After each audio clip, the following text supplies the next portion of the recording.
Good evening, race fans, and welcome to Podium Esports coverage of the sixth race of the fall season for the Esports Racing League presented by SimSeats, live tonight for the virtual Richmond Raceway just outside of Richmond, Virginia. James Plank, the voice of Podium Esports, here alongside Justin Prince and our producer, as always, Ryan Bauer, Powerblind Top Flight Computers. Welcome to all of you, whether or not you're watching on Facebook or YouTube or Trovo or Twitter, or our personal favorite, twitch.tv/ERL_racing.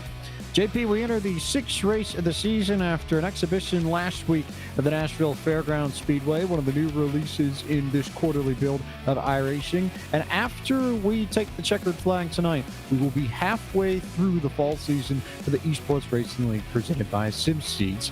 And as we're pretty close to halfway, I think we're beginning to see where the championship challengers are going to come from. The problem is that Anthony Burrows is a runaway leader at the top of the point standings. Yeah, he's been having a heck of a season so far, to say the very least. We've seen him have some consistent runs, be a contender in many of the races throughout the season so far. But he's had other drivers who have been consistent when it comes to scoring points. Colton Salick has been up there, keeping within arm's reach. Nathan Lyon, he won a race, remember, off a Gateway. Alec Martinez and Connor Horn, they've been consistent in recent weeks. And plus you have drivers like Eddie Kerner and Tucker Minter who have speed, but have basically just not been able to buy any sort of luck, it seems, in the past couple rounds. In other words, there's going to be a lot of potential drivers who could still move into the championship fight, especially since your championship favorites from last year are still in the back half of the top 20, James. Way buried on down in there, save for Jimmy Mullis, who is currently 8 in points. He's got more wins than anybody else with 2 on the season, but still has to work his way up. As you take a look at where we are in the world, courtesy of our friends at Google Earth, just outside of the city of Richmond, atop Strawberry Hill, where you'll find the Richmond Raceway, what was originally known as the Fairgrounds track that was opened in 1946 and spent much of its existence as a dirt oval before it was paved in the 80s and then converted to this D-shaped configuration that you see in front of you in the early 1990s.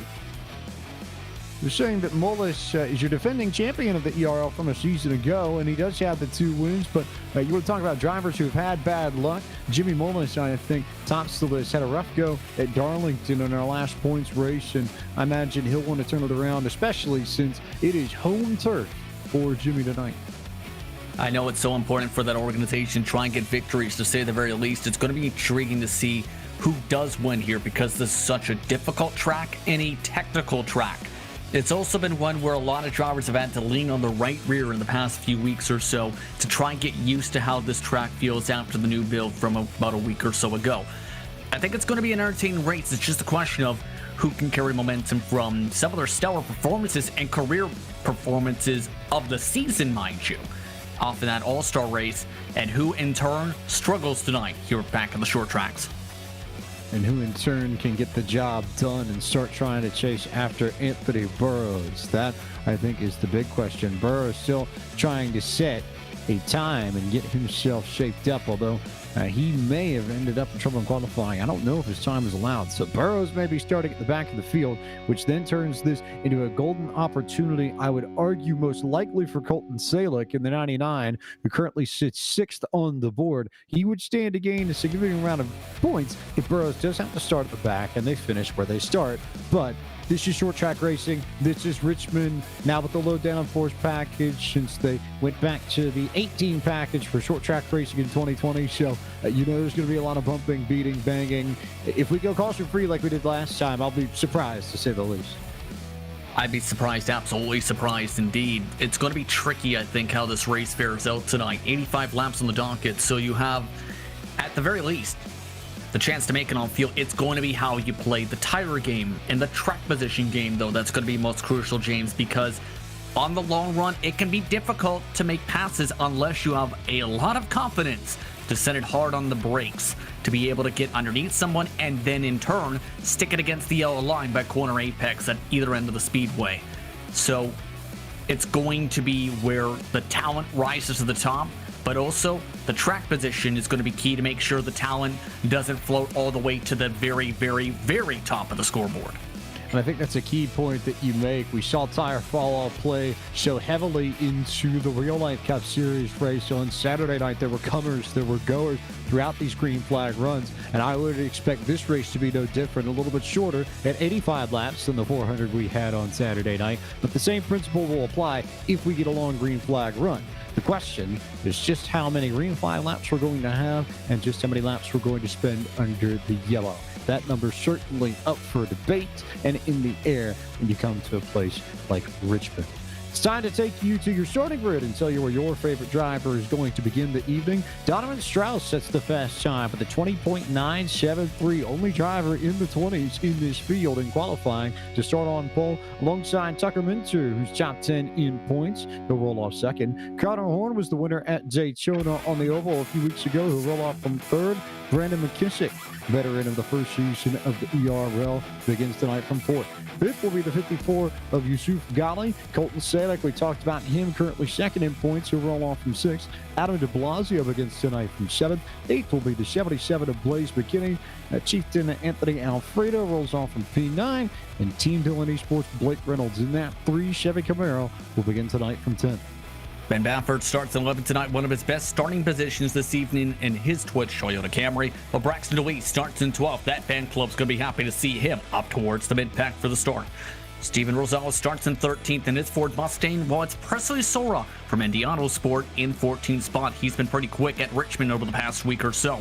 Nathan Rabideau had one of his best finishes in his career in ERL action last week in the All-Star race. We'll see how he does starting from 15th, with Robert Henrana in 16th. Nick Olson's known to be fairly sporty here at this track. He starts 17th with Evan Rice in 18th. He'll look to try and get a chance to celebrate for realsies this time, instead of for 6th place in victory lane. Lucas Cram and Blake McCandless round out your top 20. Ryan Kendrick begins tonight from 21st. 22nd will be Alex Bell. Colton Zimmer, last man to set a time in 23rd, and first man to not set a time, Anthony Burrows, your points leader in 24th. Nick Indelicato starts from 25th this evening. 26th will be Chris Rabel. Nick Miller begins tonight from 27th. 28th will be John Midget. Colby Wells starts from 29th, and 30th will be Malachi Drake.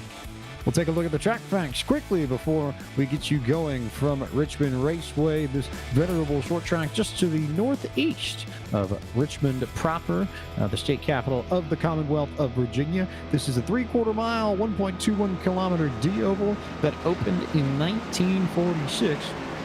Has been a D-oval though for the entirety of that time. It was the early 90s that this track took its current shape. 14 degrees of banking in the corners, 8 degrees of banking on the front stretch, and 2 degrees of banking on the back stretch for these drivers to lean into this evening. We race in Sim on the default day for iRacing, May 15th, 2020, just after 7:30 p.m. local time in Sim. We'll go for 85 laps, just under 64 miles, just over 100 kilometers. Current temps 69 degrees Fahrenheit, air temp 72 degrees Fahrenheit, track temp, winds to the southwest at 5 miles an hour, and the humidity at 46%. You would expect both of those numbers to drop just a little bit as this race progresses. Justin Prince, final thoughts from you on what we could expect tonight before we take the green flag? A lot of craziness in some points of this race. A lot of drivers potentially getting loose on corner exit if they push too hard on apex off, and potentially a lot of drivers trying to be patient and cordial when it comes to planning their moves, because if you go too aggressively at the start, say going for a wide into turn 1, that's a recipe for disaster. Expect a lot of drivers to be more on the cautious side to start tonight, but as this race progresses and you approach points paying time, expect a lot of drivers to then be more aggressive in turn.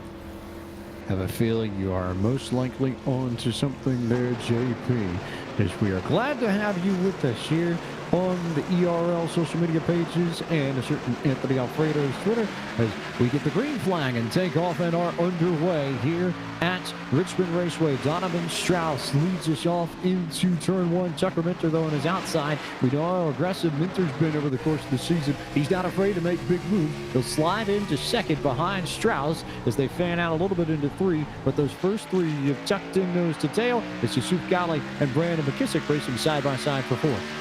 And I thought we were going to have some trouble right off the start because Alfredo did not go off the jump and nearly ran over, had some contact. That That bottled everyone up on the bottom side, and in turn, he's got damage. The car behind him, who hit him, has a bit of front nose damage. Think he'll be okay for the time being, though. However, he's fallen off to 11th position because of that botch start.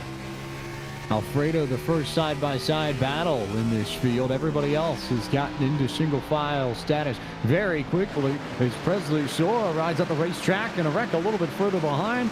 I saw Blake McCandless go around in the 66 machine, and that will bring out our first yellow flag of the evening. Yep, that was coming quickly. That can happen at some of these short runs here. Have to see if we can take a look towards what happened there. Essentially, we mentioned 3 wide, and a lot of drivers might be willing to do this. Essentially, if you at the end of the speedway, he was already getting held up by the car on the top line there, with Nathan Rabideau on his bottom side. So he was thinking, you know what, I want to try and get by both of these cars, don't want to get boxed in, cuts across 2 lanes, and as he dives in here, Rabideau, I don't think, expected him to take it 3 wide, hits him in the door, around goes. McCandless, a couple cars, get some additional damage trying to check up. If you make a move like that, you have to be ready. And you have to know that you might not necessarily get to keep your spot down in the bottom because people might not necessarily give you the room. That's exactly what happened there to Blake McCandless.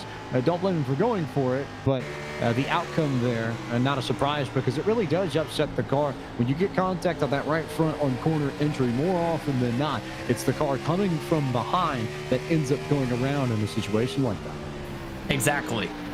And at that point, Rabideau, I think he probably thought he was going to back off, go back 2 file, and instead, it was 3 wide and in turn with the spin. So that's the type of stuff I was mentioning where over-aggression can cause problems tonight. And in the case of McCandless, his result, all his track position already out the window. Same for Rabideau. I believe Colton Zimmer also took the time to pit. On the bright side, if you're Malachi Drake, who missed the pit and missed the start of this race in the 09, I believe he at least got one of his laps back. Malachi Drake should get a lap back as Blake McCandless carrying the colors of Sim Racing Shirts, and SimRacingShirts.com, proud presenting partner of tonight's Sim Racing Shirts at 103K. Sim Racing Shirts is your one-stop shop for gear from all of your favorite iRacing streamers on Twitch. You can get shirts from Mr. Ghostman, Rents Defense, Corey Has No Life 13, Mr. F4 Speed himself, Blake McCandless, and former Super Bowl champion Bernard Pollard Jr. You can log on to SimRacingShirts.com to pick up your next shirt today. And a lot of those names I know, at least Bernard Pollard Jr. going to be involved in the California Clash, which kicks off tomorrow night. Justin Prince Heat races in the 87 cars from Auto Club Speedway. Should be entertaining to say the least. Yeah, I'm expecting a very intense field for that one because some of the drivers you see here are taking place, some of their teams represented in said event as well. It's expected to be a very competitive night of action to try and see who can lock themselves in and who in turn will have to go into the last chance qualifier. So I think it's going to be one where a lot of intense action is going to come into play. It's also going to be important to stay out of trouble in that race, James. And of course, a lot of big names involved for the main day. Bob Jenkins, Alex Hayden amongst those who will be taking part in the broadcast booth on Sunday for that. I'm excited, to say the very least, for Thursday and for Saturday and for the main event come next week. It's going to be a busy, busy next couple of days on the sim racing service for some of the best of the best.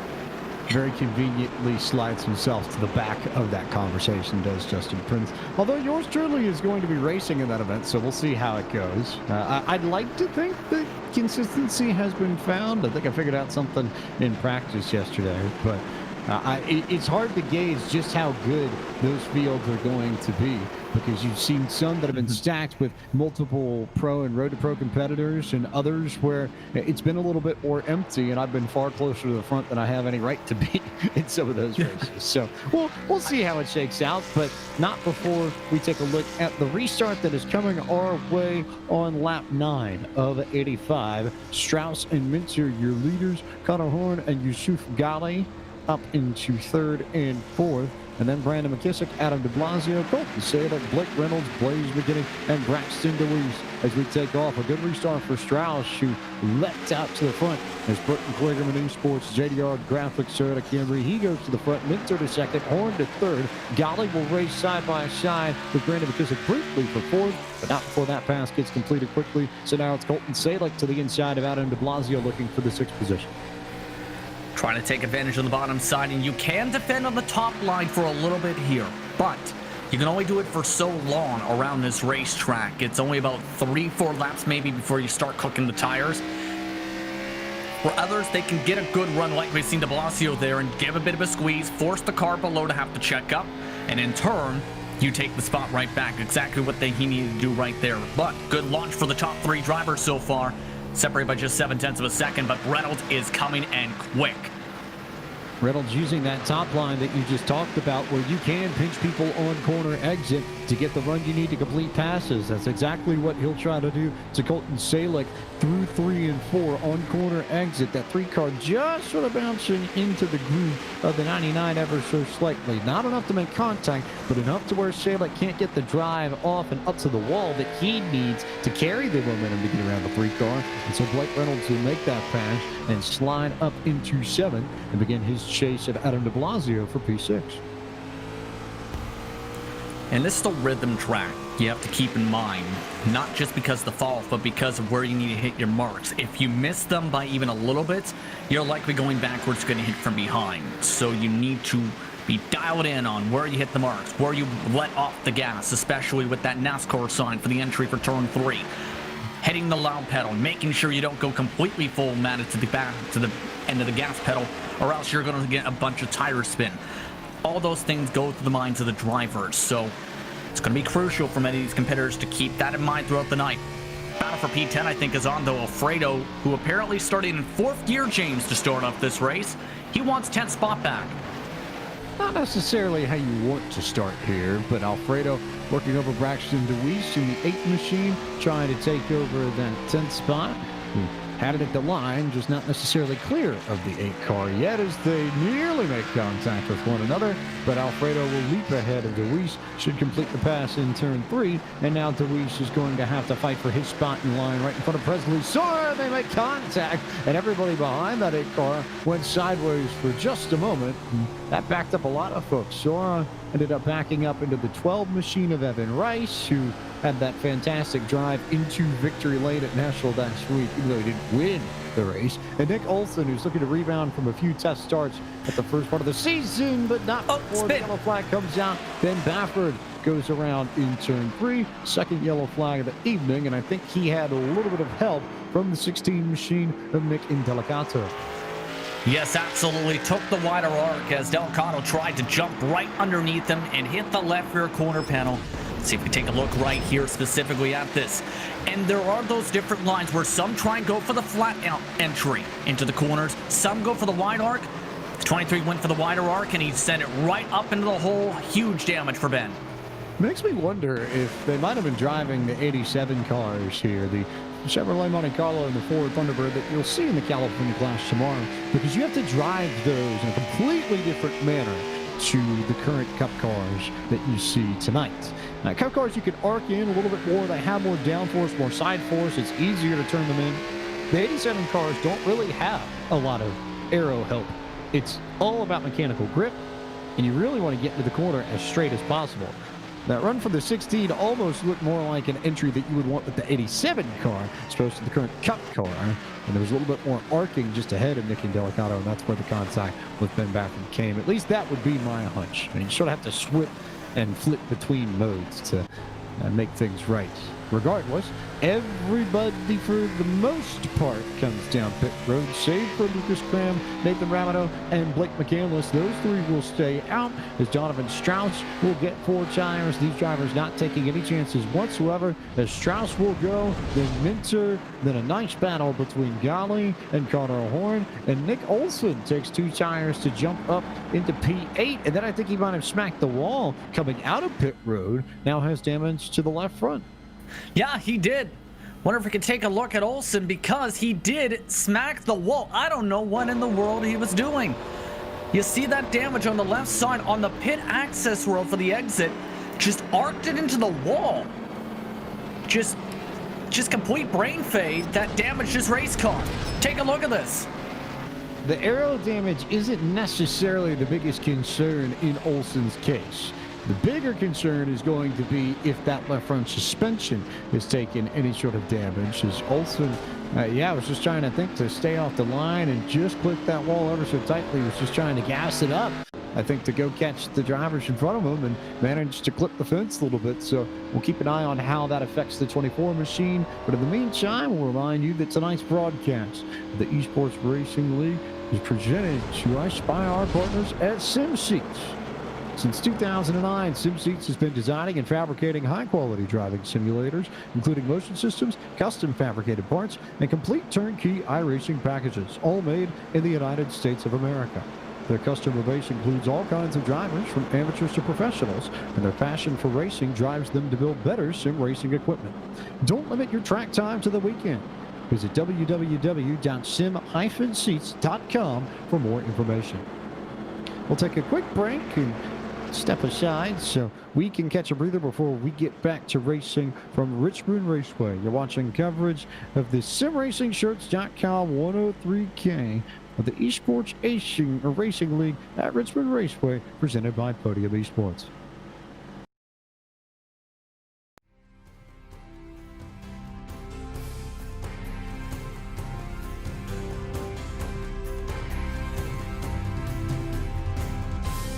Presenting the California Clash, featuring iRacing. Join us as we celebrate the 30th anniversary of the iconic film Days of Thunder. Our iRacing throwback event will showcase the 1987 NASCAR Chevy Monte Carlo and Ford Thunderbird stock cars at the virtual Auto Club Speedway.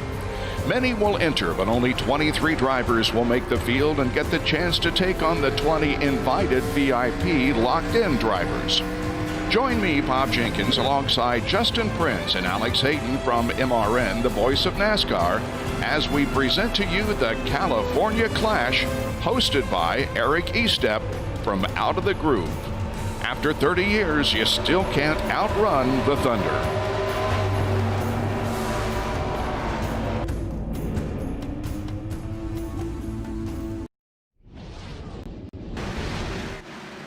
Back green flag racing at Richmond Raceway as they stack it up on the fence, and the yellow flag comes out for a third time. So didn't really miss much of anything, but they were bouncing off the wall, and I think it started around Yusuf Ghali, Justin Prince.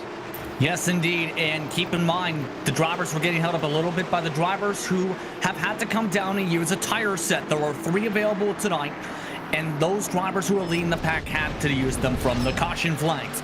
Then about here, though, is where the trouble starts. On exit, he bobbles a bit off the corner, keeps it off Connor Horn, squeezes into Rabideau. They get the worst of it, and the caution trigger ends up coming out as a result of the incident. I don't necessarily know if Ghali expected Rabideau to be there. It almost looked like he had to check up because he didn't think that Rabideau would still be alongside him. I think he thought that he would be clear of Rabideau, who was one of the drivers who stayed out on that last yellow flag. So a little bit of coming and going and trading in places and differences in speed. It's hard to judge sometimes, and ultimately, Rabideau didn't really have anywhere to go. He was staying high, and Ghali just came into him. I don't recognize that Rabideau was there. I think it's partly that, and just bobbled up the track with that major squeeze, to say the very least. Now the interesting thing's going to be, with this caution flag, there are 2 drivers, keep in mind, who were amongst this who stay out of the last caution, McCandless and Cram. We may see a similar thing happen again. Here's the look from Salick specifically, who just avoided it. Just managed to get underneath it, had to swerve a little bit on entry into 3, but escapes without any damage. Salick's strong run continues as we work lap 26. And oh, by the way, now that we have a bit of a moment to breathe and talk about it, your ears did not deceive you on the side-by-side that we just aired. That is indeed the voice of the legendary Indianapolis Motor Speedway Hall of Famer Bob Jenkins, who will be part of the broadcast team for the heat races and all of the California Clash, but heat races in particular that start tomorrow night, 7 p.m. with UJP and Alex Hayden of the Motor Racing Network, the voice of NASCAR. So a star-studded cast up in the booth that will bring the action. A lot of really strong drivers. Nathan Lyons looked very, very good. Craig Arvanitis has also been strong. Anthony Burrows, who's racing tonight, has been in some of the practice races and run really well. So a lot of really talented drivers that are going to be on hit for the California Clash. Seen some great racing from a couple drivers as well in those practice races from some of the VIPs even. Michael Cozy Jr. getting some prep work, won in a fuel mileage race that came down to the wire with some of those drivers. I think it's going to be an exciting event. Some of the drivers that you wouldn't expect to see up towards the front may end up being up at the front much of that race. Drivers like Bobby Labonte have been fairly quick in practice races. I've seen drivers who we haven't seen too much experience in outside of the Firecracker 400 maybe, or the First in Flight 400, who have been near dead on in pace with Nathan Lyon. So I think it's going to be intriguing how everything all plays out, absolutely, especially come the main event, where that's where Bob and Alex will be coming into play there, James. I think it's going to be a lot about just management of resources, both of tires and of fuel. Because we've seen a lot of drivers who have the speed to be the outright fastest end up in trouble over the course of the heat races and the practice races that we've seen over the past few days. And some of the drivers who have finished in the top 5, which is where you need to be tomorrow night if you want to transfer, have not necessarily been the outright fastest drivers, but the most consistent drivers. So I think consistency is up for reward, and a place in the California Clash would be a very nice gift for any of the drivers finishing in the top 5 tomorrow night. We get set for the restart on lap 29 of 85. Lucas Cram and Blake McCandless on old tires. Everybody else on new. And they spin the tires. There goes Nick Olson spinning across the front straightaway. And the yellow flag comes out one more time. And I think Olson might have been jacked up from behind. I couldn't tell initially, but 24 was certainly the first one to go around. And no, he just spun the tires, made a mistake himself, and ended up in trouble. And Brandon McKissick ends up being collateral damage. I think he tried to start in first gear for one, and for two, just ran over Donovan Strauss trying to time it up. Look at this as everyone just slow crawls their way up. You hear him now try to rev it up a little bit. You've seen it with the RPMs as well. But right about here, this is where he just smacks the gas, expects that little jerk to be where they go, in turn spins the tires after he smacks Strauss and takes around the 24 compatriot with him. So, Nick Olson in trouble. He's just had the anti-golden horseshoe, I think, this year. It's been bad luck after bad luck after bad luck incident for the 24 machine, and it continues here at Richmond. Is now they're all stacked up on the front straightaway trying to figure out things. I think they were waiting for the pace car and trying to get everybody sorted behind our pace truck, rather, but looks like we've got that set up. So Lucas Graham will carry on, and we'll see what goes in these next few laps or so. But yellow flags upon yellow flags upon yellow flags here, dotting this race at Richmond Raceway. The Sim Racing Series 103K really hasn't had the chance to settle into a groove yet. Indeed. Look at the bright side. Apparently some of the drivers thought that was going to be bigger. That could have absolutely been craziness. Now, I'm curious how to play this in terms of how the strategy continues to go, because if we get long run, I think everyone comes down. But then after that point, James, at that point, everyone has to take at least one tire here. This is a good time, by the way, to bring up.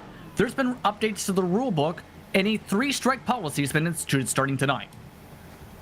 3-strike policy. Traditionally, that means if you are deemed at fault for crossing a yellow flag, you'll first get an end-of-line penalty. The second time, you'll get a lap penalty, and the third time, you'll get disqualified. So these drivers are going to have to be a little bit careful. You imagine Olson would get the penalty for this one in particular. So he'll start towards the very back of this field, and then the question will be, will anybody else pick up one? Well, you know the track position is going to be crucial. That's why, in part, I think Cram stayed out as long as he has. Keep in mind, I think he's the only person who has not pit in this race. However, the amount of fall-off is going to, if there's even 5 laps, going to have him eaten alive in terms of pace, James.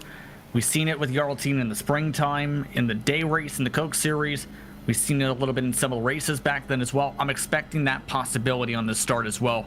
Possibly for McCandless as well, who is still on about a couple more green flag runs, older tires here with 53 to go this time.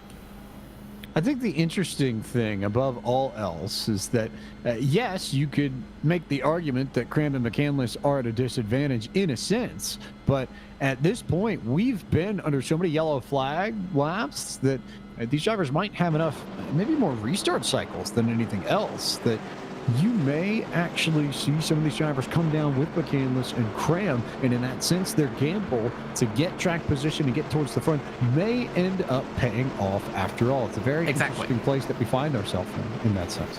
Exactly. That's why you play the gamble, right? You're hoping that there's going to be enough caution flags to where, or enough laps rather, where you're able to stay up towards the front. If it doesn't work out that way, well, you're going to have to hope at the very least you can offset to get the freshest tires in the field, because fresh tires do matter somewhat here. Curious how this all plays out once again. Tucker Minner again. I think he's going to be a contender for this rest of this race like Donovan Strauss has been. Both of them have been quick the past couple weeks in everything that they've been touching on the service. As we are going to restart here in another lap or so. Restart delayed for these drivers, so we'll step back and wait for everybody to get themselves sorted out. And wait for all the madness to hit, which I think should come in another lap or so, JP. Indeed, but a lot of events have to say, though, James, coming up here with this delayed yellow. This is going to be an entertaining next couple of weeks. Should be a very, very fun next few weeks here in the world of Podium Esports. You've got the Cars Esports Tour tonight, so a little bit later on the Podium Esports Twitch channel. And for those who are watching on the Podium Esports Twitch channel and watching our hosted coverage, have no fear. Stay right where you are. And we will head to South Boston Speedway right after this. Then California Clash is going to be active tomorrow night, 7 p.m. Eastern. PCA Sim Racing Friday night at 7. The Sim 500 Trans Service Cup Series next Monday night at 9. And then we're off to Vegas next Monday night here in the ERL. Lucas Cram takes off, gets your way, and we are off and racing once again in the Sim Racing Shirts 103K at Richmond for the Esports Racing League presented by Sim Seats. As I saw one car bobble right around Anthony Alfredo, and they'll go 3 wide a little bit further back for position, and there goes the 98 of Presley Sora, who gets turned around, and the yellow flag comes out again. I had a feeling that wasn't going to last for long. They were all over the place in the middle of 1 and 2, and eventually it was Sora making contact with Nick Miller that gets us in trouble. Yeah, these starts have been getting very hectic so far. Some of the most hectic we've seen of the week. But again, it's almost like another situation of they didn't realize there were 3 wide. Specifically, there's that purple car you see there in that Ford Mustang up on the top side. That's the 61 of Rosales. He's able to hold on to it, try to avoid all of this, mind you, as Alfredo was sent sideways. Then you have the SPG car up the middle. The spotter call says you're 1 wide, essentially to your right. Sorek didn't know, I think, still that the purple car was there and came up across the nose, expecting him to go to the wall. I have a feeling you are right on all fronts in that sense as we continue to work our way around at Richmond Raceway, and we shall see whether or not we end up with a few more green flag laps a little bit further on down the way. But as it stands, everybody under the yellow once again, and Tucker Minter was able to get around Blake McCandless on that restart, so that drops McCandless back 1 spot, and he'll be to the inside. But I almost think that may end up playing against McCandless, because now you've got Minter up top, but you'll have everybody else on fresh tires too. Connor Horn is on fresh tires. He'll be up there. Blake Reynolds will be up there. Blaze McKinney will be up there. All drivers who have been really fast all night long. Yeah, Reynolds has looked actually very loose at the start of practice, to be quite frank, at about a half an hour before race. But as the night's gone on, he's gotten more comfortable, he's gotten more confident, he's felt how exactly this car is going to handle around this racetrack. So I wouldn't be surprised absolutely to see him be able to wheel his way on forward. He's on the bottom, on the top side still, yes, that's the downside. but I think he's got the pace absolutely to run for this race win. It just, again, it's going to come down to how many laps do we continue to get here as Connor Horn and Donovan Strauss are having fun down the back straightaway. A little bit of fun here under yellow flag racing at Richmond. We've got some time to sort ourselves out, so we'll go back and actually go through all those events that are coming up in full over the course of the next week in the world of iRacing. You've got the Cars Esports Tour coming up from South Boston Speedway. That'll be up next at 9 p.m. Podium Esports Twitch channel. Then you're going to have a little bit more fun on Friday, well, tomorrow night, I guess, actually. Heat races for the California Clash. Big event coming up 7 p.m. on the Bearded Sim Racer Twitch channel. Before Friday night, we get to PCA Sim Racing.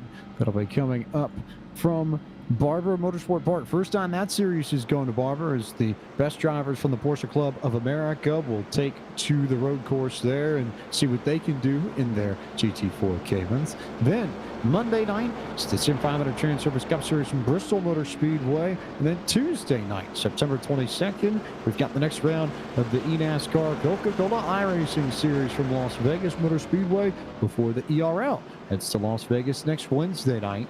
You'll be able to find all of that action between iRacing and ERL social media channels, respectively. And we'll get away from this whole short track thing at some point next week and start making our way towards mile and a half and playoff action. Indeed, and don't forget, the next couple weeks, too, for Coke and Road to Pro are going to be crucial. Several of these competitors have been racing in Road to Pro. That's taking place on the Tuesday podium as well. But as well, that's also the same time as the Coke race at Las Vegas. So teams are going to be, again, stretched on resources and hoping that the Road to Pro counterparts can lock themselves into the Winter Series at Phoenix. Going to be a fun couple next few days. Here we go. Green flag out on lap 40. Lucas Graham, Tucker Minter, your first two. McCandless on the inside, which is where he wants to be. Connor Horn went down to the bottom, and that's going to open up the door for Donovan Strauss to get there. McCandless and Minter still side by side as everybody wiggles off the corner. And Minter, even though he's got the fresher tires, can't quite get around the 66 yet as they spin in the middle of 3 and 4 and check it up. And then the yellow flag comes out as we've got 3 or 4 cars put around on either side of the pit entrance. Evan Rice will crawl past a few machines as Ryan Kendrick, Braxton DeWeese, and Alex Bell are a few of the casualties of this yellow flag. Yeah, and this time it's Anthony Burrows, your points leader, technically setting it up the inside for the hard. Just a little touch that ended up sending DeWeese around a little bit. But this was a slow developing incident, you can describe, though, because Burrows got just a little tap on all of this, James. It's what happened on the exit of turn 4 that just absolutely snowballed throughout this. It was Burrows getting into Braxton DeWeese in the middle of 3 and 4. That sets this off, and then eventually there's contact between DeWeese and Nick Miller, while Alex Bell was trying to get on the brakes and avoid all of it, and instead he got on the brakes and hit the pit road attenuator right at the end of pit road over in turn 4. So not much help for Alex Bell there. A lot of damage to the right front of that machine. Meanwhile, Pressasora comes in, makes the point that people were quote-unquote riding his bumper. So everybody really getting tight up on each other on these restarts. Yeah, just one more inch, and I think we wouldn't have a stack up. DeWeese would have just spun towards the pit entry. Instead, the F-Zero gets collected. A couple of the SPG cars also get collected. Here's the look on board that you're talking about with Bell, though, where he was trying to dodge everything and tries to go to the pit lane. Instead, he gets stuck in the barrels. This is a way to demolish a race. Unfortunate there. His car likely going to be surprisingly cleaner than I thought it would be from hitting the barriers. Cleaner, but pit barriers, pit road attenuator. It's still going to leave a mark, and that right front still is not going to be what it needs to. And I almost wonder at this stage, if you are Lucas Clam or Blake McCandless, are you just staying out at this point? We're already past halfway. So is there much point in trying to come down? At this point, maybe 30 to go. Use that set there, and that's about it. Any top past that point, I don't think you come down if you're at any point of the field at this rate. It's just that type of a race where caution's precautions. And at this point, Lucas Cramp's looking like an absolute genius. All those tires in the field, but they're not getting enough laps to develop for anyone to actually build up a run. Valid point there all around as we will take the moment to bring you your midway race break, which is, as always, brought to you by iRacing, world's premier online racing game. iRacing puts you in the driver's seat to experience today's newest form of competitive motorsport, virtual racing, all from your home PC. Race virtually in the Australian Supercars, IndyCar, IMSA, NASCAR, the World of Outlaws, and more. Lucas Graham is your leader after 45 laps complete of 85. Blake McCandless runs in second. Third is Tucker Minter, and Donovan Strauss rides in fourth. Last spot in the top 5 belongs to Connor Horn. Blake Reynolds sits in sixth. Seventh belongs to the 99 of Colton Salek. Adam de Blasio runs in eighth. Ninth belongs to Anthony Alfredo. And Blaze McKinney rounds out the top 10. Burrows is up to 11th spot after starting in 24th. His car worse for wear on the back end. Delgado 12th position with Steven Rosales still in 13th where he started. Chris Rebel moved up to 14th as the race has gone on, with Robert Hanrada up to 15th spot in the Burnt Rubber Podcast Machine. Colby Wells sits in 16th in the BK Paints Machine, with Nathan Rabideau back up to 17th after earlier incidents, while Colton Zimmer quietly is in 18th position in his number 88 car. McKissick, after one of the earlier caution flags, is back in about 19th. Ben Bafford is rounding out the top 20 at the moment. 21st belongs to Nick Olson. Yusuf Ghali now 21st as Olson slides back to 22nd. Evan Rice is 23rd, and 24th belongs to Alex Bell. John Midget rides in 25th. 26th is Presley Sora. Nick Miller rides 27th. 28th is Ryan Kendrick.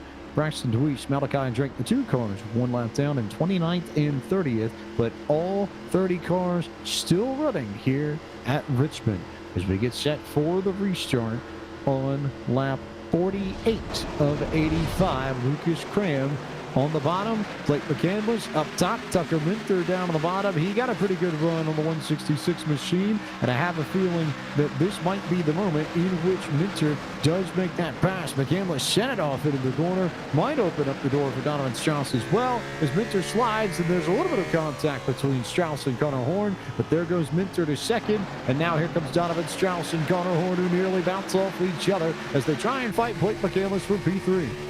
And Donovan Strauss really doesn't want Connor Horn to his inside. I think he's trying to squeeze him off the line. I don't know if Horn is going to stand for this too much longer, but Strauss still gets this clear. Strauss just able to clear Horn and Blake McCandless, but Horn gets back to his inside. They'll fight for that P3 spot. Meanwhile, Tucker Minter has closed the gap to Lucas Cram. He's all over the rear bumper of the 44 for the race lead in 1. And he's been slowly closing on in. Minter, remember, has been very sporty in some of these races for Nexus Esports. Still hasn't been able to make the move on the lead, but Connor Horn, he's trying to hold up everybody here as Donovan Strauss has dropped the spot. He's clipped the apron. Reynolds and de Blasio are now lined up right behind him. But this fight for the lead is going to be where I think as long as Minter gets the right run off the corner, he can send it up the inside with confidence and make the move. Very interesting dynamics at play. Connor Horn is blocking everybody else. There are cars behind him that are faster, but they haven't found a way to get around the 67, and that's buying Tucker Minter both time and space to set up this pass in the 44 the way he wants to. If anything, I figure Horn is probably Minter's best friend at this stage, because if you had Donovan Strauss there, you have Blake Reynolds there, I think they'd probably be gaining on the 10 just because he's been stuck behind the 44, but he sends it into the corner. Are they going to make contact? They won't, but here comes the 10 to the inside for the race lead on lap 53. He's got the preferred line, and it looks like at the very least Cram's not going to be able to give this up too easily. He wants to try and use the defensive line and pinch, but the better grip that Minter has with the fresher tires, you can't stop that. Here comes the freight train of cars, though. This is where things can get crazy once again. There's nothing that Lucas Cram could have done in that case, as Minter is now your race leader on lap 55. Very aggressive driving style worked well for him in that case. He almost got into the 44 in the middle of 3 and 4 a few laps ago, but managed to keep it off Lucas Graham. And a very nice pass from Tucker Minter. Nice racecraft there to get around the 44 and get the race lead. 44 now starting to slide back on the old tires. Connor Horn beginning to gain on Lucas Graham. And then you got Strauss and Reynolds and de Blasio. And nice shot by Brent McCandless. Yes, you figured he'd fall off a little bit, but he's only back to 8th on the old tires. They're not as old, that's the thing, compared to Cram. Cram hasn't pit yet. McCandless, they're only about 12 laps difference with the caution flag, so about a run or two. So he can at least, I think, be able to tread water because he's inside what is called the equalization point, as I like to call it. Within 15 laps, where if you take tires within that window, they'll equalize out and you'll be okay for positions for the most part. Cram's not in that window. He's off that window by about 15, 20 laps. That's why he's being freight trained now by drivers like Strauss, Reynolds ready to make a dive, and de Blasio and company. Connor Horn's gotten around. Here comes Blake Reynolds to the inside. Donovan Strauss just made the pass in the 44. You've got Adam de Blasio sitting ready to make a move. With the yellow flag out again, though. Car sideways. That's, I think, the 54 of Yusuf Ghali, who's one of the cars around, but I don't know if he's the one that actually triggered the yellow. That honor, I think, goes to the 45 of Colby Wells. Yes, it is, Colby Wells, but I think it's because someone arced it into his door from the outside. And you're going to see it right about here. This is Sora, who's trying to arc it, doesn't, I think, realize that Miller thought about taking it 3 and was taking them 3. And again, just doors them, thinking they're too wide, sends around Colby Wells as a result. Had absolutely no idea that the number 9 of Nick Miller was going to be down there too. The 45 could see it, but you're 2 cars away and you're up ahead of both of them on corner entry. Not really much room there. So the 45 tried to stay high to avoid the 9. He could tell he was being taken 3 wide, but Sora had absolutely no idea whatsoever. But Wells is the one who ends up paying for it. He goes around, loses the track position, probably will come down for service, and then we'll see how things pop out. As now we see the split, and now this gets interesting because only 6 cars stayed out. Everybody else came down pit road for service.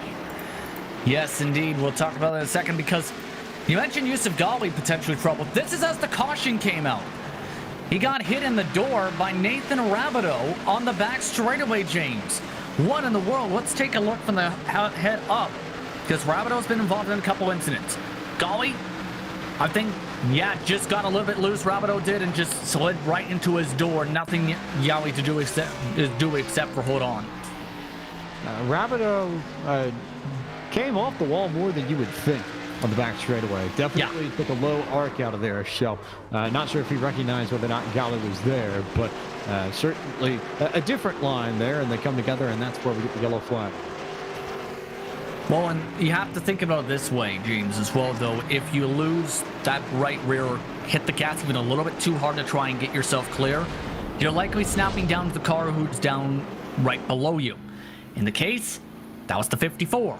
But we mentioned pit strategy likely coming into play. We have a lot of it because Minter, Horn, McKissick, Olsen, Miller, and Kendrick stayed out. The biggest drivers who may be able to gain a lot of points from this are the 9 and the 00 who are teammates who pit a couple cautions ago. So, we'll set the stage for you as we begin lap 61 under the yellow flag. Minter, Horn on 42 laps. McKissick, Olsen on 30 and 24. Miller, Kendrick, 16, 15. Then everybody else pitted. It's going to be a hornet's nest, though, because here's the thing. Usually, the first car to get through on the freshest tires is in the best position for obvious reasons. Second on back, though, for that respective grouping, it's like just basically trying to find whatever open lane you can. And that's where you can see a lot of cars gain some time. So for the case of McCandless, who took 2, might be able to do something, but Donovan Strauss and Lucas Cram are the favorites to absolutely try and now win this race if this plays out. And or if there's a long enough run, you can flip it upside down for Minter, Horn, McKissick, and the rest of the cars to where some of them may stay out again, some of them may take tires and then blast their way through the field back. Also of note here, EOLs for both Presley Sora and Nathan Rabideau. So race control judging that Rabideau came down on Yusuf Ghali, and then Sora came down on Miller and Company over in turn 1. So they both will go to the back of the field. We'll get the restart on lap 63 of 85. Going to be crucial to make sure you limit tire spin. We've seen how big some of it's been, and some drivers have struggled with it who are in this field. Big spin from Inner, nearly. Really big spin of the tires from Inter. That stacked up everybody from about 5th on back. McCandless gets a shove there. There it goes. Look at Donovan Strauss, who went all the way to the bottom to block Blake Reynolds. They're 3 and 4 wide, a little bit further back. We'll see how this develops as they come out of 4. One car bounces off the wall. They're 3 and 4 wide over in turn 3. Rarely does this actually work. We'll see if they hang on. One car up in the fence over in turn 4. No yellow flag. We say green flag racing. Now the yellow flag is out. And I think it was that car over in 4 that brought out the yellow. I didn't see any incidents up in front of the field. So this yellow flag, the result of a spin for the 05 of Chris Rader. Apparently, first things first, Blake McCandless on that start, apparently with the bottle up, got stuck in gear. So that doesn't help things. But the cause for the caution flag was Robert Hanrada hit the left rear of the 05 machine. Just completely missed time to try to take a 3 wide, as I think Chris is trying to move to the back. Yeah, had a full lane underneath them, just about to be able to try and go underneath them, and instead hits the left rear, mistimed it. You would figure then that's probably a nailed-on EOL and a first strike in that case. We'll see what race control does on this occasion, but in either case, there's still not really much to develop between the drivers at the front. Tucker Minner and Connor Horn have hung out up here and have been really, really quick, as have McKissick and Strauss. I don't think it's a surprise in some sense that the top 4 drivers who qualified up at the front of the field are your top 4 drivers at this stage in the race. Thing is, they're on much different strategies now, because you have the oldest tires in the field for the top 2. You've got slightly fresher tires from McKissick after he got sent to the grass with Nick Olson. Then you have Donovan Strauss, who's in the best prime position to attack. However, if there's tire spin on the bottom line, Strauss can attack. But if there is on the top line, we talked about Blake Reynolds, he's right in the conversation now to try and win this race. Dead on in it here if he can get up a few spots. I think, though, the driver to watch was the first driver who came down on that last yellow flag. He got tires with most of the field. And that honor goes to the pole sitter, the 51 of Donovan Strauss, who, yes, does have a little bit of rear end damage from his contact with Nick Olson early on in this race. But I think there's more to come from that 51 machine than we've had the chance to see, especially if we get green flag laps. The question is whether or not we'll be able to go to green flag run-in before the end. Possibly. I absolutely think, though, that based on what we've seen, he's been comfortable. He's been able to hit his marks whenever we've had green flag laps. He hasn't really made any mistakes. He's also been willing to be much more aggressive than I think I've seen him in some other racetracks. So it feels like Donovan Strauss knows he's got a car that can win and is hungry to win, especially for that sponsor tonight, especially some of the news today. JD Laird unveiling that he had designed Parker Kligerman's new truck paint scheme today for Bristol this weekend. Going racing in the 75 with Henderson Motorsports, and going to be bringing the Lucky Beans car. A little bit of love from Food Country USA, as per the usual with Parker Kligerman. And oh, by the way, we were just talking about Donovan Strauss. Donovan Strauss is a Burton Kligerman Esports affiliate. So it would be a nice present for Parker to try and get to victory lane if you are the number 51 machine. We'll take a moment to remind you all that if your business is interested in partnering with Podium Esports, we have space available for you. Podium Esports has a plan for every budget and can custom tailor solutions to suit your business or brand's needs best. For more information on the wide variety of partnership possibilities, send an email to admin@podiumesports.com. We shall see if we get lights off on the pace truck, which we do on lap 69. So green flag will come with 16 laps to go on lap 70. Minter, Horn, McKissick up on old tires in your top 3, then Strauss, then Reynolds, the rest of your top 5. Nick Miller and Ryan Kendrick on old tires. They'll restart 6 and 8. Lucas Graham, Blake McCandless, Anthony Burrows on the fresh rubber. A very interesting mix of old and new that may see us to the end, may not. We'll just see how they restart, JP. I think we're going to see another crazy restart, to be honest, once again. Minter, I thought, was going to loop into the inside wall before. Wouldn't be surprised to be hit the gas hard once again here. Nearly might spin him again. They will take you off. Tucker Minter roll it off there. Connor Horn with a good one. There goes Brandon McKissick down to the inside to try and get the run on the 67 machine. Strauss is there. They are 3 wide again coming out of turn 2. Hasn't been all that successful throughout this race, but they'll carry on for the moment. Meanwhile, Horn's got control of second.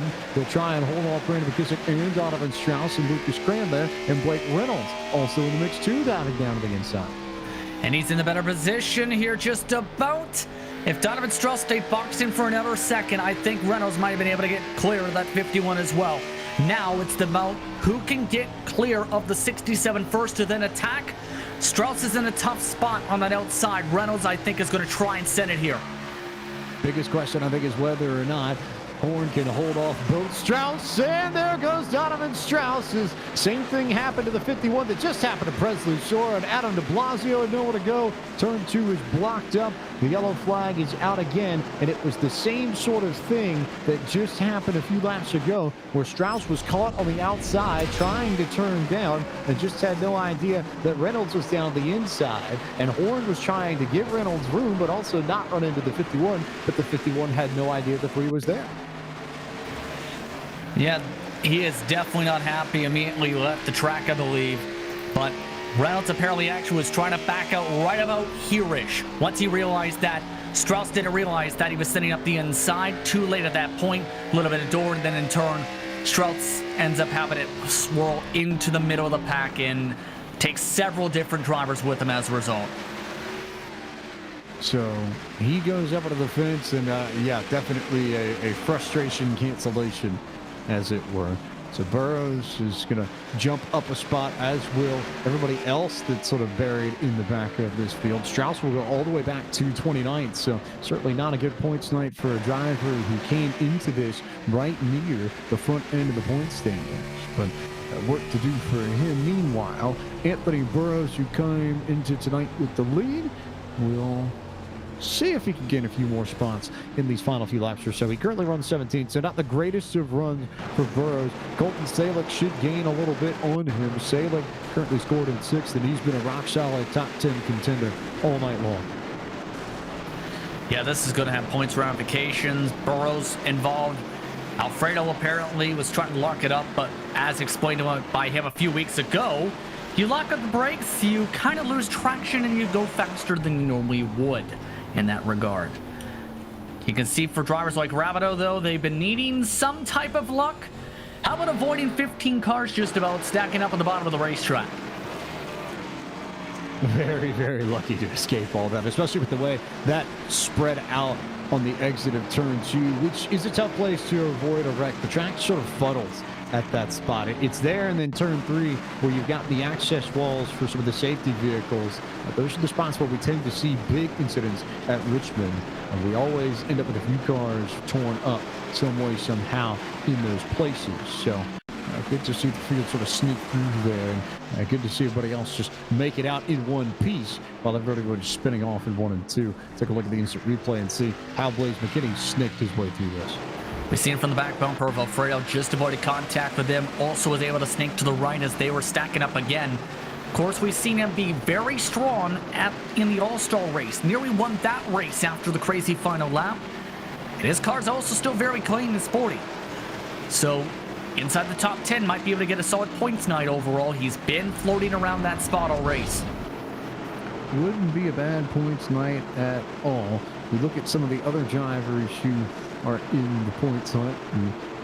Not too many involved tonight. A few folks taking off this evening and just, I think, surviving all the madness at the short track. But Alec Martinez hanging out. Connor Horn also trying to gain a few points tonight as well. He's in line for a good points all, but he's got to get around Tucker Minter first to try and get the race lead as we take off. And Horn went early and had to check up to let Minter go and be the first car of the restart. And that backs him up to second. To third now, potentially, as Lucas Cram is there. Blake Reynolds goes up to second, and the 44 and the 67 are side by side for P3. Going to be a little bit tight once again. This is the difference of old tires still for Horn. He's not wanting to give up, though, with the squeeze. Just about doored him. I think Horn's wanting to try and keep as many points as he can, knowing if he survives these next few laps, he might be able to finish inside the top 3 in the points by the end of the night. Maybe a hit check, though, from Lucas Cram. He tried to send the 67 up the hill, and here comes Blake McCandless to the inside. Meanwhile, you've got the 3 of Blake Reynolds to the inside there of Tucker Minter for the race lead. And I don't know if we're going to have much of a battle here. We'll see how much Minter tries to fight, but that 3 car looks awfully strong down on the bottom. Yeah, he's got the preferred line. Minter's going to really need to squeeze on down as close as he can without making contact to try and make it work. But Reynolds just is flowing really well on that bottom side to make passes trouble. Nathan Rabideau's around again. Cars around, we still stay green flag racing. We continue on in the Sim Racing Shirts 103K. Reynolds now stretching it on Tucker Minter, who will fall back to second. Lucas Cram and Blake McCandless all over each other for P3 as Connor Horn is trying to keep people pinned down on the bottom, but not really succeeding with the old rubber. Colton Salick just got around him to take over that 5th position. Horn continues to slide back. Now it's the 77 that you talked about before the restart plays beginning, looking for P6. And he's looking very good on the bottom still once again. I think he's got this car rolling really well. He's one of the best drivers for SVG right now tonight. In the past couple weeks, the momentum's been on his side, James. Now, it's the matter, can he keep it clean for another 4 laps to hold on to the spot, especially with so many drivers trying to attack behind him still, including Connor Horn on the older tires. Connor Horn still there. We'll see if Horn ends up being the block that the 77 needs to get away, or the problem causer that forces the 77 to check out. But the 77 has better drive off the corner. I think he's going to start gapping Horn, and we may be looking at a battle between Horn and McKissick for that 7th position as the 77 gets a good run off the corner there. Looks like Horn slides a little bit. It'll open up the gap just enough, but Horn's in touching distance of the 77 still. Tucker Minter, those losing touching distance we're seeing, though, to the Team Dillon Esports driver Blake Reynolds. With 2 laps to go, quickest car on the racetrack just about. Colton Salick in the same ballpark, that's about it. Reynolds just nice and consistent, just needs to wheel it around for a couple more corners in this group. Blake Reynolds doing a very nice job as we get the white flag in the Sim Racing Shirts 103K. And it's just been a composed drive off of that last restart. Minded his time, picked his spots, took advantage of the bad restart from Connor Horn, got to the inside, and then picked off Tucker Minter over about a 5-lap stretch. And from there, it's runaway Blake, who takes off out of turn 4, comes across the line and wins the Sim Racing Shirts 103K of the ERL Fall Series presented by Sim Seats at Richmond Raceway. It is Team Dillon Esports number 3 back to victory lane. First win since Texas, I believe, in April of this year. Yeah, and this time it was probably one where he definitely was a contender much of this race tonight. I feel like he's going to feel like he was just Donovan Strauss, didn't have the incident, obviously, to be able to fully give the true test, but his pace was there all night long, right from the get-go. We both noticed it, and in the end, that pace just was what propelled him to victory lane in the end to pull away.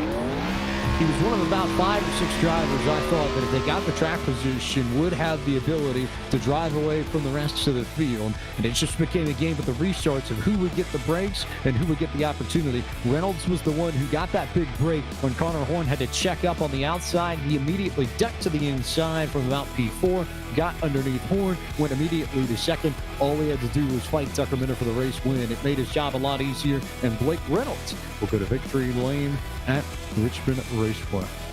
We'll take a look at the full field rundown to tell you where your favorite driver finished, starting with Blake Reynolds. Still in his throwback paint scheme from the Coke Series race at Darlington, which is a throwback to Dale Earnhardt Jr. scheme when they ran at Twin Ring Motegi in 1998. The first time that Earnhardt Jr. and Earnhardt Sr. would compete on the same track in NASCAR competition. A little bit of history for you on your Wednesday evening. Tucker Minter came home in the second position. Third was Lucas Cram. Blake McCandless in the 166 finished in fourth. Fifth was the 99 of Colton Salick. A strong points day for that man. Blaze McKinney comes home in sixth. Seventh went to the 67 of Connor Horn. Brandon McKissick, Evan Rice, Nick Miller, the final drivers in the top 10. Nick Endolcado in 11th spot tonight. He got shuffled a few times over, but still finished off well. Rosales in 12th. Anthony Alfredo holds on to a 13th place finish after floating around that spot all night. Colton Zimmer, one of his more impressive runs of the season, up to 14th at the finish, with John Midget a very quiet night in 15th. Alex Bell 16th, with Braxton Louise in 17th. Malachi Drake came back from 3 laps down, James, to finish in 18th, with Presley Sora and Ryan Kendrick, your top 20. Really solid work from Malachi Drake to salvage a decent run out of tonight's race. Ben Bafford finished in the 21st spot. 22nd went to Colby Wells. Nick Olson was 23rd, and 24th was Chris Rabel. Robert Hanrado was 25th. 26th was Nathan Rabideau. Last car in the lead lap. Anthony Burrows was 27th. Then Adam de Blasio, Donovan Strauss, Yusuf Ghali. Your final three of the 30 cars that made up tonight's field in the Sim Racing Shirts 103K for the Esports Racing League. We now bring Blake Reynolds into the booth. And Blake, I think biggest question on my mind is when we got that restart, you were a little bit further back, about third, fourth, fifth or so. And then all of a sudden, Connor Horn spins the tires. Was it tough to adjust your game plan? I figured you didn't necessarily come into that thinking that all you were going to have to do was race Tucker Minter's show. Was that a tricky adjustment to make once we got off into one and you were already up to second? Or have you seen enough these days to where it didn't really bother all that much? Well, I'll be honest with you, James. I didn't even think I had a shot tonight. My current wheelbase is broken, and I was having to hold my right hand against my wheelbase to keep it on my desk the entire race. So I'm not sure how I won this race. Donnie kind of cleared a hole for me after we got fresh tires, but yeah, that last restart, everyone just they couldn't get off the corners very well. So I took advantage of that and was able to roll by there on my fresher tires. Well, behind the fresher tires, and then working over Tucker. I imagine that's a classic case of wait for your moment, and then find the spot to pick him off. It looked like you had just a little bit more pace and experience and patience, I think, coming into play there. Well, Tucker's a really, really fast driver, so I wouldn't say that. But yeah, just kind of waiting for my moment, letting the tires do their thing. Don't overdrive it. I really could not overdrive it. If I got sideways tonight, there was no way I was going to be able to save it if my wheel was going to fly off my desk. So I was just biding my time, let my tires do it, just rolled by them, and then just held a comfortable gap. Richmond this week, Bristol next week, and I think short tracks combined with the high horsepower package, from what I've seen, it seems to suit you and your driving style really well. So what have you noticed about that combo, especially compared to the package from last year, and how has it changed the way you drive, and do you feel like it's helped and that it plays maybe a little bit more to your strengths? Yeah, I was always really good in the 750 package that we had for years prior, and even when we had, I think it was 850, 875. 2014 was a magic year. Let's just say that. I love being able to drive with an egg under my throttle pedal. That's something I've always really treasured. And yeah, and I also just like tire saving and longer runs. So Richmond, Bristol, Martinsville, those are kind of my tracks right now. Which means we probably will see you in contention at Thunder Valley next Wednesday night. But before we get there, as always, a moment to send your thank yous, your shout-outs, and let the people know who makes it happen for that beautiful number 3 throwback. Nice job by John Dragonetti there. Yeah, thanks to John on that amazing paint scheme. I'm glad we got that approved to be able to run. You guys are still seeing my throwback car, right? Yes. Yes. All right. Well, very slick car. We ended up getting can't find the words. Anyway, thanks Team Dillon Esports, Coca-Cola, StockX Beneath, Realtree, Sparco, Austin Dillon, Austin Craven, and all they do, and then Dead Zone Racing in the back end. Well, congratulations, Blake, on your victory in the Sim Racing Shirts 103K. Thanks, as always, for taking the time to chat with us, and we look forward to seeing you next Wednesday night. All right. Thanks, guys. Blake Reynolds P1 at this evening. P2 went to Tucker Minter, who's had speed all year and finally gets to string together a really, really solid finish up at the front to match that pace. He is now with Justin Prince. You nearly came away with a race victory tonight. First things first, Tucker, how are you feeling? Second place, you're a contender all night.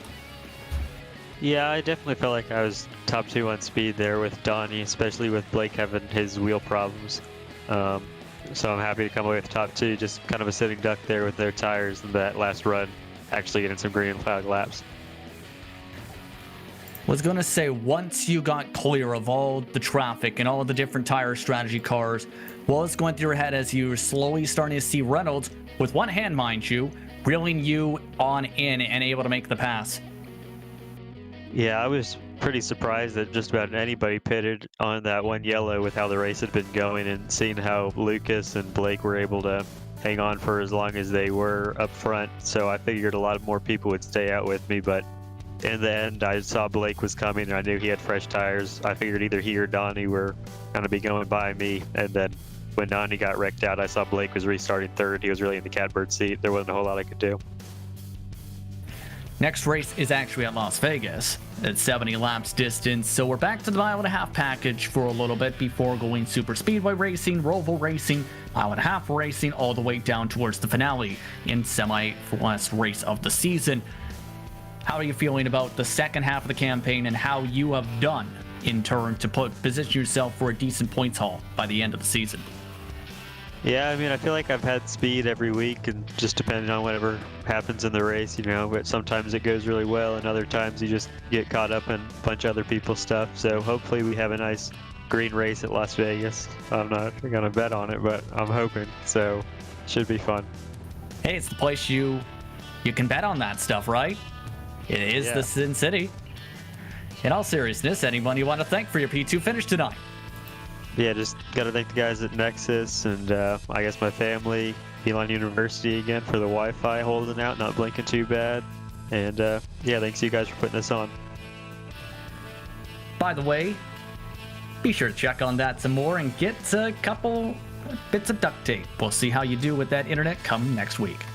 Yeah, all right, thank you. Tucker Minter coming home in second place tonight, James. Tucker Minter P2 and Lucas Cram P3, driver the number 44, now with us, the Sportsman Division champion of the Esports Racing League from the spring. And Lucas, tire saving. I think we have to talk about that decision to stay out early, because ultimately that got you the track position that sets you up for the good run tonight. So just walk us through the decision process and why you decided to stay out at the beginning of this race. Yeah, it was honestly kind of similar to how it went last week at Darlington. I guess 2 weeks ago, sorry. Just kind of randomly picked to stay up so nobody else would probably pit. And 2 times in a row, it actually worked out really well for me with all those cautions following, continuously in a row. So nobody really had a chance to get around me. So it just worked out really well in my favor. I somehow managed to time it again perfectly. And I just kind of did it. I mean, I really did not deserve to be up there whatsoever on speed. I was pretty slow and was struggling. So I was like, hey, you might as well just try something different. And, if you're up front, as long as you don't do anything too crazy, you're usually in a better position to not get wrecked. So, like I said, luckily it just worked in my favor, and managed to get it up there towards the end and put itself in a good position. How hard is it to manage the balance between holding on to track position and recognizing who's got the fresh tires in the field? You were in that spot for a few points in this race before we got some more yellow flags that allowed you to come down pit road. But how much of a tightrope is that to walk when you know you've got people that have the pace to blitz you, but at the same time you want to try and make sure that you don't lose too much in the event that we get a yellow flag and you can come down and reset the tire cycles with a pit stop? Yeah, honestly, the main thing is just having guys that stay out with you. And luckily that when I set out there, I think 3 guys behind me set out. So that kind of gave me a buffer to where I knew that after a while, I was still going to be in a good position there and not get run over by the guys with tires. So, I just kind of worked in my favor. And like I said, all those cautions in a row, and we, probably haven't completed the lap there for 40 laps. So it really worked out well. And I was actually really surprised when I did come down there after that long of a run, that a lot of the other guys didn't pit, like McKissick and Tucker. So, And from that point forward, it was like, wow, I'm the second guy in 4 tires, and I thought I was actually in a really good position, and then things just kind of went weird. But yeah, it definitely came on the podium for sure. Was insane because I was probably a 15th or 20th place car, so just trying to scrap what I could and take it easy, not do anything stupid to get myself wrecked. Obviously being on the deficit of having multiple tires was the main goal, and luckily it paid off for me. Paid off for you. Get you an interview tonight as a podium finisher. Who do you need to thank for making it possible? Yeah, no, shout out to Anthony, all of the league officials. It's been fun to race this league for almost a year now. It's been a ton of fun to do on Wednesday nights. A huge shout out, of course, to you guys for on the great broadcast. A huge shout out to Grit. I'm glad to be able to finally call their name out on their esports team, and Cal Dagger and all those guys. We all work together, we're frail and everything, and it's a ton of fun. So huge thank you to them. Huge thank you to everybody showed up and race there tonight. Actually, a huge thank you to Blake McCandless. We had a really great battle there for the podium spot. And I was really expecting to get sent into turn 3 in the last lap, and it didn't come. So I was really surprised with that. Huge shout out to him for racing super clean and having an awesome battle. Big thanks and congratulations to you, Lucas, for finishing P3, taking the time to chat with us. We look forward to seeing you next Wednesday night as well. Thanks, guys. Lucas Cran comes home P3, and we'll start looking towards the second half of the season, JP, in which Colton Salick will be your points leader. He leapfrogged Anthony Burrows after Salick finished 5th, and Burrows finished in 27th. So a new points leader, new faces charging to the front of this, but this ERL title fight still feels very wide open as we begin the second half of the season. Yeah, it's been essentially a battle of how consistent can you be so far? And so far, that's been Salick so far. But the trouble that happened with Burrows, he actually got involved with an incident coming to the white flag that lost him even more points. It's now to where this championship could go any direction come the next race, because we never know what's going to happen at Las Vegas with this package. A lot of wide open racing, a lot of packs early on, expected to separate out entire wear, expected to be crucial to make sure you don't kill that right front and pushing to this outside wall at Las Vegas Motor Speedway. It's going to come essentially to how well are you at driving on 1.5 mile tracks if you want to win this title, with not just Vegas, but Kansas and Texas up on that second half calendar. Few 1.5 miles that you'll need to navigate in order to be the champion of the fall season for the Esports Racing League presented by SimSeats. Before we go, a few more events to tell you about. Coming up at the top of the hour, 15 minutes time, the Cars Esports Tour heads to South Boston Speedway on the Podium Esports Twitch channel. Before tomorrow night, we turn to the California Clash heat races from the California Clash 87 Cars Auto Club Speedway, 7 p.m. tomorrow night. You can find that on the California Clash Facebook and Twitter pages, and I believe here on Twitch via Bearded Sim Racer as well. PCA Sim Racing coming your way then on Friday night, round 3 of Series 5 from Barber Motorsport Park. That too at 7 p.m. Eastern on the PCA Sim Racing YouTube channel. Before we get to Monday night in the Sim 500 Trans Service Cup Series from Bristol, 9 p.m. Monday, September 21st on the Podium Esports Twitch channel. Then the eNASCAR Coca-Cola iRacing Series next Tuesday night from Las Vegas on iRacing's Twitch, Facebook, and YouTube channels. Before we are back from Sin City, Las Vegas Motor Speedway, next Wednesday night, 7:30 p.m. Eastern, right here on twitch.tv/ERL_racing or the ERL Facebook or the Podium Esports Facebook or Anthony Alfredo's YouTube. Plenty of places that you can tune into. The ERL Twitter as well, if you are so inclined, but a lot of places to watch all the action of the Esports Racing League presented by SimSeats over the course of the fall season. Time to close out our broadcast from Richmond Raceway. So for Cisco Scalmuza, Gary Sexton, and John Theodore at Podium Esports, for Anthony Alfredo, Zach Johnson, and Chris Mulhall at the Esports Racing League, for my colleague in the booth, Justin Prince, and for our producer, powered by Top Flight Computers, Ryan Bauer. I am James Pike, the voice of Podium Esports. Thank you so much for watching our broadcast of the Esports Racing League presented by SimSeats from Richmond Raceway, and we will see you over on twitch.tv/Podium Esports in 15 minutes time for the Cars Esports Tour from South Boston Speedway.